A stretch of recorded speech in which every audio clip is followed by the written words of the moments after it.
ওং জননীং শারদাং দেবীং রামকৃষ্ণং জগদ্গুরুং পাদপদ্মে তয়ে শ্রিত্বা প্রণমামি মুহুর্মুহুঃ। নমস্কার।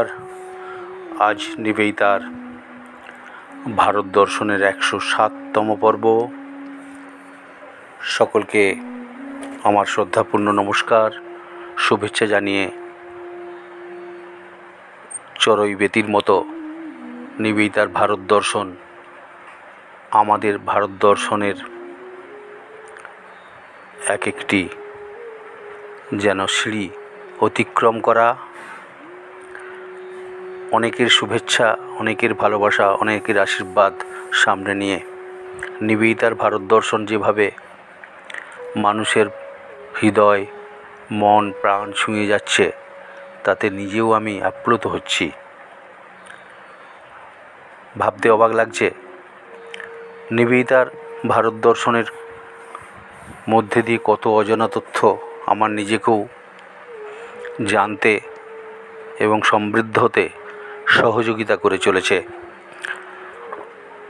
যা আপনাদের সামনে তুলে ধরার জন্য আমিও সচেষ্ট হয়ে চলেছি প্রতিদিন প্রতিনিয়ত নিবেদিতা অনুধ্যানে ব্যস্ত থেকে। আমাকে অনেকেই কদিন ধরেই মায়াবতী থেকে ফিরে আসার পরে যাতে মায়ের সাথে নিবেদিতার সম্পর্ক, খুঁকি ও মায়ের সম্পর্ক, সেই অধ্যায়ে প্রবেশ করার জন্য অনুরোধ করছিলেন। আমি বললাম সেটা অনেক বড় অধ্যায় হবে, ধীরে ধীরে বেশ কয়েকটি পর্বের মধ্যে সেটি শেষ করতে হবে। আজ শঙ্করী প্রসাদ বসু মহাশয়ের অসাধারণ একটি লেখা নিবেদিতার ধ্রুব মন্দির, সেটিকে সামনে রেখেই নিবেদিতার ভারত দর্শনের বেশ কিছুটি এখনো পর্যন্ত আলোকিত হয়নি সেই জায়গাতে প্রবেশ করার চেষ্টা করব। স্বামী বিবেকানন্দের আহ্বানে ভগিনী নিবেদিতা ভারতবর্ষে নারীদের শিক্ষাদানের উদ্দেশ্যে যখন এসেছিলেন, নারী ও জনগণ উভয়েরই উন্নয়ন ছিল বিবেকানন্দের ভারতীয় জীবন ব্রত, যার উপর নারী শিক্ষার ভার স্বামীজি অর্পণ করতে চেয়েছিলেন। সততই তাকে উপযুক্তভাবে প্রস্তুত করার ভারও তাকে নিতে হয়েছিল, এটা ঠিকই। কিন্তু ইনি জানতেন ভারতবর্ষের নারী শিক্ষার জন্য সর্বোপরি ভারতবর্ষের সমাজ, শিশু,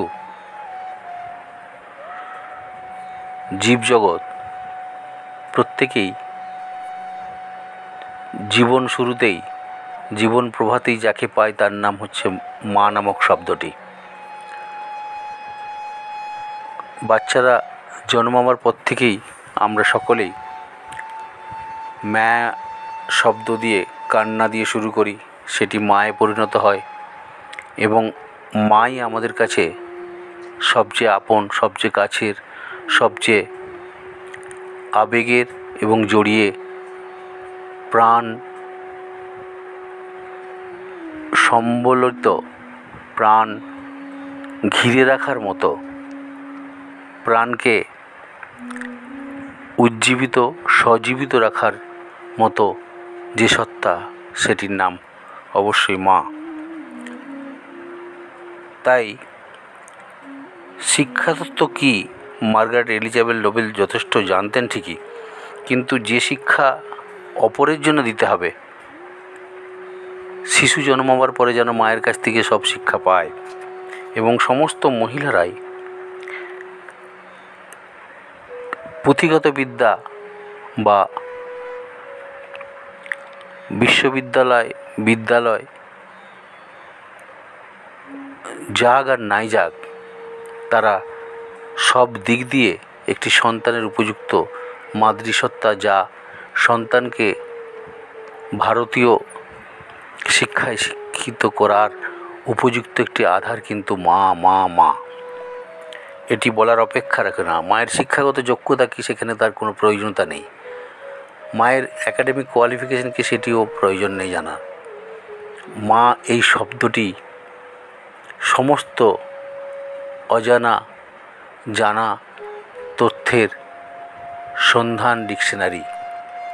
এটি ছেলেবেলা থেকে আমরা জেনে আসছি এবং পরম্পরা সেটি চলেও আসছে। কিন্তু এই যে শিক্ষানীতিকে ভারতীয় খাতে প্রবাহিত করতে হলে ভারতবর্ষ আসলে কি তা জানা দরকার। সেটির জন্যই কিন্তু নিবেদিতার ওই মায়ের সংস্পর্শে বা মায়ের চরণতলে আসার বিশেষ প্রয়োজন ছিল। তাই স্বামীজি প্রথমেই কিন্তু নিবেদিতাকে বিভিন্নভাবে ভারতের নানা দিকে প্রথমে ঘুরিয়ে নিয়ে এসছেন, সমাজকে জানিয়েছেন, সমাজকে চিনিয়েছেন। তারপরে দেখলেন হিমালয়, সমুদ্র মেঘলা ভারতকে, বনরাজি নীলা, নদী জপমালা ভারতকে। দেখলেন জেলে মালা মুচি ম্যাথরের ব্রাহ্মণ শুদ্ধের ভারতকে, শোভায় শক্তিতে সম্পন্ন ভারতকে, শোষণে জীর্ণ কিন্তু গভীরে স্পন্দিত সেই প্রাণোজ্জ্বল ভারতকে, যার কেন্দ্রে স্থাপিত রয়েছে মা নামক একটি শব্দ। আসলে ভারতবর্ষ দেশটাকেই আমরা মা বলে ডাকি, ভারত মাতা বলি, দেশমাতৃকা বলি। যে দেশ সত্তাটি মাতৃময় একটি সত্তা, সেখানে সেই দেশে প্রতিটি মাই তো সমাজ, শিশুর প্রকৃত দেবী সত্তা। তাকে পুজো করেই তো এই দেশটি বড় হবে, এটি স্বাভাবিক। সেটিকে জানার জন্যই, সেটিকে দেখানোর জন্যই এক প্রান্ত থেকে আর এক প্রান্তে নিবেদিতাকে নিয়ে ঘুরেছেন স্বামী বিবেকানন্দ। ভারতবর্ষের রূপরেখা দেখার পরে মার্গারেটকে জানতে হবে ভারতীয় নারীকে, অর্থাৎ ওই মাতৃময়ী সত্তাটিকে। তাকে না জানলে ভারতবর্ষের নারীদের জন্য তিনি কি করে জীবন উজাড় করে দেবেন।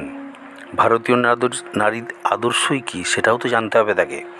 পাশ্চাত্যে স্বামীজি অক্লান্ত কণ্ঠে ভারতের নারী আদর্শের কথা বলেছেন।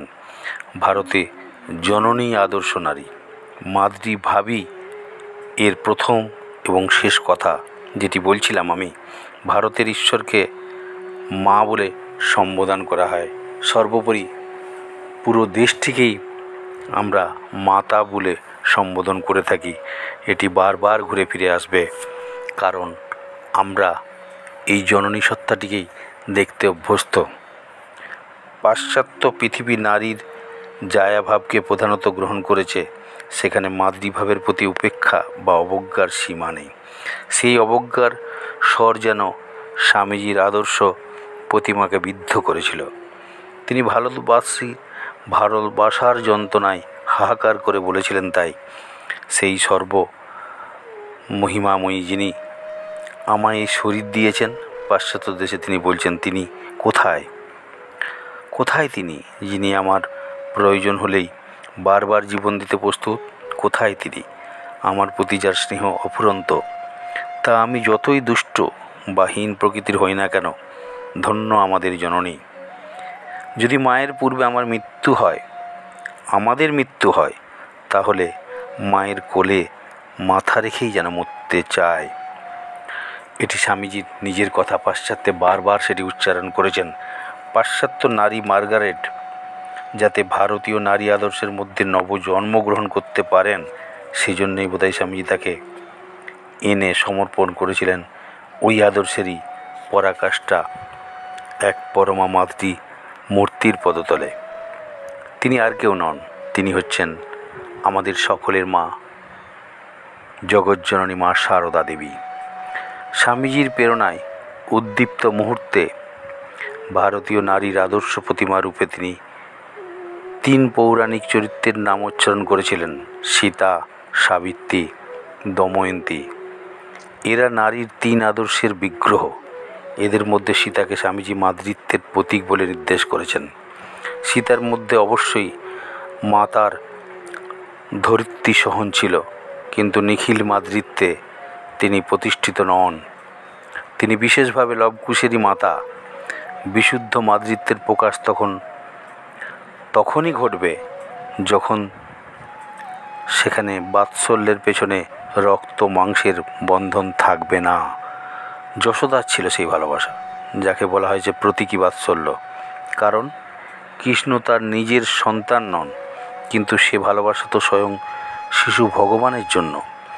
অপরপক্ষে এই পৃথিবীর সকল মানুষের জন্য, যাদের অধিকাংশই সামান্য সাধারণ দুঃখী দুর্গত, প্রয়োজন ছিল একজন মায়ের। তিনি কবির কল্পনায় নয়, বাস্তব জীবনে এসেছিলেন এই আশ্বাস নিয়ে, আমি সত্যিকারের মা।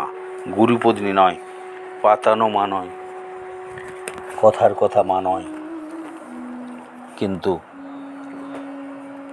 পাতানো মাও নয়, তিনি সত্য জননী স্বরূপ। স্বামীজি নিত্য অথচ ব্যক্তিগত মাকে জানতেন। তিনি তখনই অপরাধের এবং অবরোধের দ্বারটি খুলে তাকে বহির্বিশ্ব তথা বহির্পৃথিবীতে স্থাপনের সময়ে তিনি কিন্তু আসেননি। অথচ চিনতে হবে, শুধু খোলা চোখ দিয়ে নয়, গভীর চোখ দিয়ে। এবং তাকে জানতে হবে, জানাতে হবে পৃথিবীর কাছে। স্বামী নিশ্চয়ই ভেবেছিলেন মার্গারেট সে কাজে সমর্থ হবে, তাই তার কাছে খুলে দিয়েছিলেন অবরোধের দ্বারটি, উন্মুক্ত করে দিয়েছিলেন। মনে হতে পারে স্বামীজি তো খুবই ঝুঁকি নিয়েছিলেন মার্গারেট নোবেলকে সারদা দেবীর কাছে এনে, যিনি ইংরেজি জানেন না, বিদেশি ভাষা জানেন না। কি করে তাকে তিনি গ্রহণ করবেন, সে ভয়, সে চিন্তা। এই অর্থোডক্স সমাজের গ্রাম্য বিধবা এক ব্রাহ্মণ নারীর কাছে এই ম্লেচ্ছ পাশ্চাত্যের মহিলা কিভাবে গ্রহণযোগ্য হবে? স্বামীজি ভেবে ভেবে দূরে সরে থাকতে চেয়েছিলেন। নিবেদিতার মধ্যে ছিল এক জ্বলন্ত আগুন, জগৎ আলোড়নকারী একটা শক্তি। তিনি যেন নিজেই একটা ধাবমান অগ্নি। তাকে স্বামীজি এনে হাজির করলেন শান্ত কিরণ প্রদীপের সমীপে। কিন্তু স্বামীজি জানতেন তিনি কী করেছেন। নিবেদিতা অবিলম্বে দেখলেন, এ তো সামান্য প্রদীপের আলো নয়, এ আলোক সেই আলোক যা তখনও প্রকাশিত থাকে যখন সূর্য চন্দ্র তারা আলো দেয় না। নিবেদিতা বুঝলেন এই আলোকের ধারায়, আলোকের আলোক যা তার উৎসের সম্মুখীন তিনি। কীভাবে নিবেদিতা তা বুঝেছিলেন তা দুর্জেয়, কিন্তু তার বোধের প্রমাণ প্রথম থেকেই পাই তার চিঠিগুলোর মধ্যে। অথচ ভুল বুঝবার কারণ ছিল প্রচুর। ইংল্যান্ড থেকে যারা সব এসেছেন তাদের মধ্যে এই নারীটি বুদ্ধিতে ভাস্কর, সংঘর্ষে উদ্দীপ্ত, নব নব সৃষ্টিক্ষেত্রে ধাবিত। ইনি কি পেতে পারেন সারদা দেবীর কাছ থেকে, যিনি লৌকিক অর্থে অশিক্ষিতা, হয়তো পড়তে পারেন কিন্তু লিখতে পারেন না, অবরোধবাসিনী, সদা অবগুণ্ঠিতা। বহির্জীবন বলতে কিচ্ছু নেই তার। বৃহত্তর পৃথিবীর সমস্যা নিয়ে তিনি ততখানি ব্যস্তও নন, খোঁজও রাখেন না, জানার চেষ্টাও নেই। গ্রাম্য কাপড়ের ঢাকনার মধ্যে থেকে, কাপড়ের ঘোমটার আড়াল থেকে তিনি জগৎকে দেখছেন। তার সন্তান জগৎময় যেন ছড়িয়ে রয়েছে। সন্তান আর মা, মা আর সন্তান, এর বাইরে তার জগৎ নেই। তার স্নেহ, মায়া, মমতা, তার আধিপত্য সব পুত্রবৎ জগৎ সংসারের জন্যই যেন। সেটি দেখে অবাক হয়ে গেছিলেন নিবেদিতা। কোন মুহূর্তে যেন নিবেদিতা জিতে গেলেন, যেখানে তিনি সুদীর্ঘ সংগ্রাম করে গেছেন স্বামী বিবেকানন্দের সঙ্গে পর্যন্ত। তার উপর এসে পড়েছিল কোন নিঃশব্দে অথচ সর্বাত্মক আক্রমণ। যা তাকে অলক্ষ্যে পরাভূত করেছিল। পরাজয়ের আনন্দ গান তিনি নিজে গাইলেন, তুলে দিয়েছিলেন তার কণ্ঠে। সারদা দেবী তাকে এত সুন্দরভাবে স্বামীজিকে যেন বুঝতে না দিয়েই তাকে আপন করে নিলেন। ভেবে চিন্তায় আড়ষ্ট হয়ে রয়েছেন স্বামীজি, দূরে লুকিয়ে রয়েছেন। মা কীভাবে তাকে গ্রহণ করবেন? এক প্রতিরোধ্য পরিচয় মার্গারেট নোবেলের কাছে ছিল, তিনি তার গুরুর গুরুপত্নী। এই পরিচয়ের প্রতি অলৌকিক নমস্কার তিনি অবশ্যই জানাতে বাধ্য ছিলেন ঠিকই, কিন্তু একজন ভারতীয় নারী যিনি তার ভাষা বুঝেন না, যিনি তার ভাব বুঝেন না, যিনি তাকে চেনেন না, জানেন না, এই অর্থোডক্স সমাজের প্রতিনিধি তার সামনে দাঁড়িয়ে নিঃসংকোচে তার পরিচয় তুলে দিতে গিয়ে গুরুর গুরুপত্নীকে তিনি কিভাবে গ্রহণ করবেন, স্বামীজি সেদিক দিয়েও সন্দিহান ছিলেন। কিন্তু একটা প্রশ্ন তার মনে সবসময় জাগরুক ছিল, রামকৃষ্ণ যদি এই পৃথিবীতে ঈশ্বরের আবির্ভাব হন, তাহলে তার পত্নীর মধ্যে অবশ্যই ঊর্ধ্বতর শক্তির প্রকাশ থাকবেই। নিবেদিতা সেই উত্তরের সন্ধানটাই যেন করছিলেন। যদি যথাযোগ্য উত্তর তিনি না পেতেন, গৃহীত আনুগত্যের জন্য হয়তো তাকে সরে গিয়ে ভাববার চেষ্টা করতেন। অবতারের পত্নীরা অবতারের উপযুক্ত মহিমা নিয়ে আসবেনই, এটা সাধারণ সত্য নয়। পূর্ব নির্ধারিত ধারণার শৃঙ্খলে বাঁধা পড়ে না পৃথিবীর বাস্তব সত্যটা। কিন্তু তিনি সংশয়িত বিশ্বাসের সঙ্গেই ভাবতেও পারতেন ও বস্তু উক্ত নারীর মধ্যে আছে। ওই নারীর মধ্যে থাকাটাই স্বাভাবিক, ভাবাটাও স্বাভাবিক, কিন্তু বাস্তবটা নাও স্বাভাবিক হতে পারে। দুর্ভাগ্য আমার তাকে দর্শন করতে সম্ভব হয়ে ওঠেনি। জগৎ তাকে হয়তো দেখেছে। নিবেদিতা ভাবছেন, শ্রীরামকৃষ্ণদেবকে আমার তো দেখার সৌভাগ্য ঘটেনি। চিত্ত সংকটের মধ্যে তাই তাকে পড়তে হয়নি।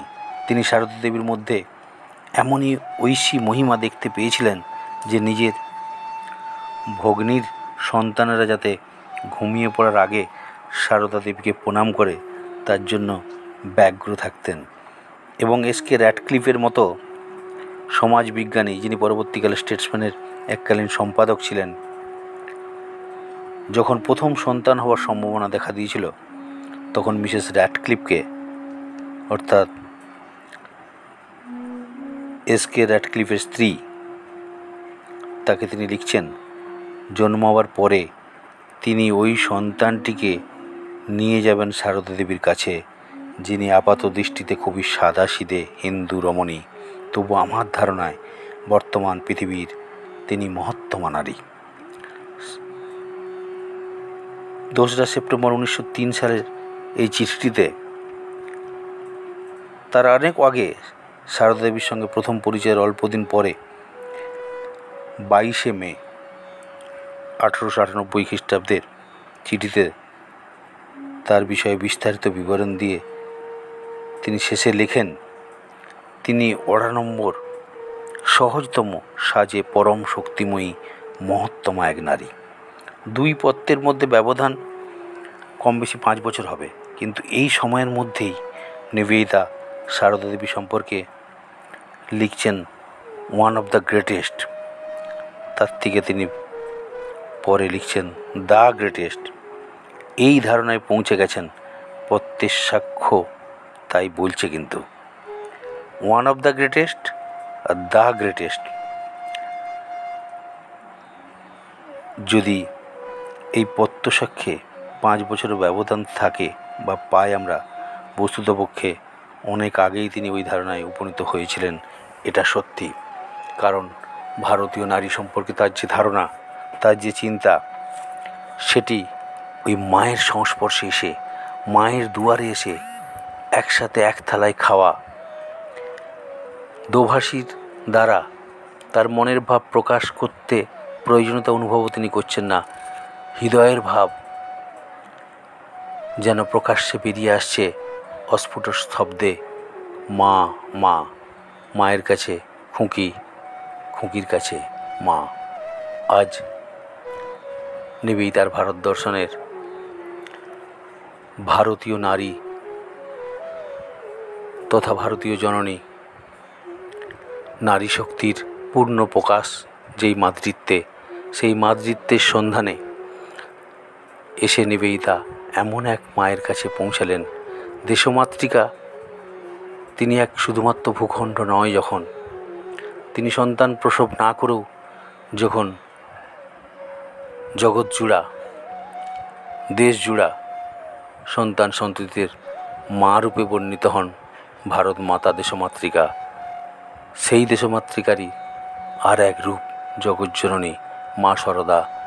তিনিও নিজে সন্তান প্রসব করেননি ঠিকই, কিন্তু জগজ্জননী হয়ে সেদিন মাঝে আজ ভবিষ্যতেও মাতৃসত্তারই পরিচয় বহন করে চলবে যুগ যুগ ধরে, যতদিন পৃথিবীতে মা নামক শব্দটি থাকবে। নিবেদিতা প্রথম এসে তার সন্ধানী করেছিলেন, তার সান্নিধ্য লাভেই তার লোকমাতায় পরিণতির সম্পৃক্ততা। আজ নিবেদিতার ভারত দর্শন 107তম পর্ব এখানেই শেষ করছি। সকলে ভালো থাকবেন। নিবেদিতার ভারত দর্শনে শ্রী শ্রী মা শারদা দেবীর সান্নিধ্য, তার সাথে তার যুক্ত থেকে এদেশকে সেই মাতৃ সান্নিধ্যের অপলক কিছু সুসান্নিধ্যের অধিকারী নিজে হওয়া এবং অপরকেও তার সন্ধান পৌঁছে দেয়া তার জীবনব্রতের যেন এক অঙ্গীকার। সেই নিবেদিতাকে শ্রদ্ধা জানায়, মাকে শ্রদ্ধাপূর্ণ নমস্কার জানিয়ে আমার আলোচনা আজকে নিবেদিতার ভারত দর্শনের 107তম পর্ব শেষ করছি। প্রতি রবিবার সকাল 6টায় যারা অপেক্ষা করেন তাদের জন্য রইল আমার শুভেচ্ছা, শ্রদ্ধা, নমস্কার, ভালোবাসা। পবিত্র সুর মহাশয়কে অবশ্যই আমার শ্রদ্ধাপূর্ণ নমস্কার জানাই, যিনি আপনাদের সাথে আমার যোগসূত্রটি ধরে রেখেছেন দীর্ঘদিন ধরে।